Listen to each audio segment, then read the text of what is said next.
Let's go ahead and create a purchase order for some products. So a couple ways we can do it. We can either go to the supplier directly, or we can just go over to the purchase order tab, purchase order products tab. I'm going to go to the supplier, and I'm going to do a search on the supplier. And the reason I'm doing that is I can verify some information here about the supplier, make sure it's who I want to go to. I can also see this is the list of products that I'm allowed to order from this supplier. So if there's other products that you're supposed to get this from this vendor or supplier, whoever's got the security rights in here needs to add those as products that you can get.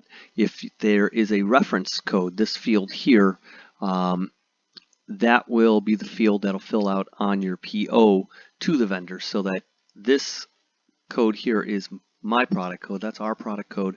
This product code over here, or at least in our sample database. But then this code over here would be what would print for our supplier to see, because that's their part number. And so it can be helpful to give them their part number for when you're ordering things.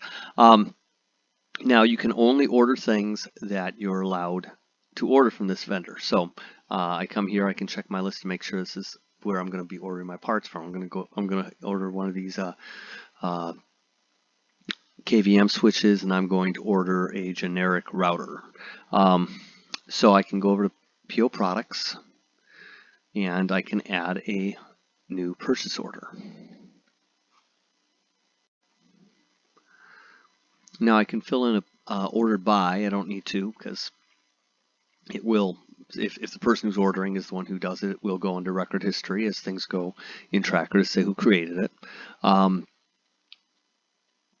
I can fill in the ship via. For normal warehouse, you're going to leave this location blank, and the PO number will fill in automatically. So this is just the date that I've ordered it, the date that I'm expecting it to be due, and I'm going to add my products by hitting Add New.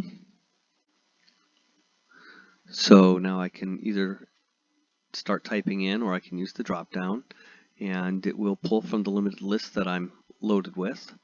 And you can see it automatically fill in the cost. So I just go down and put in the quantity, and the cost is pulling from that product definition. If that needed to be changed, you could, go here and say it. We're getting it for a little bit of a discount today. And then I can hit F10 for save and new, and now I can enter another item. And then I can F9 save it, and that's it. So now you can see I've got a PO number, and I've got my items in here, and I'm ready to send this order off to the supplier. I can email it or fax it or whatever it is that they need, and it'll have their codes on it if I've filled in their product codes.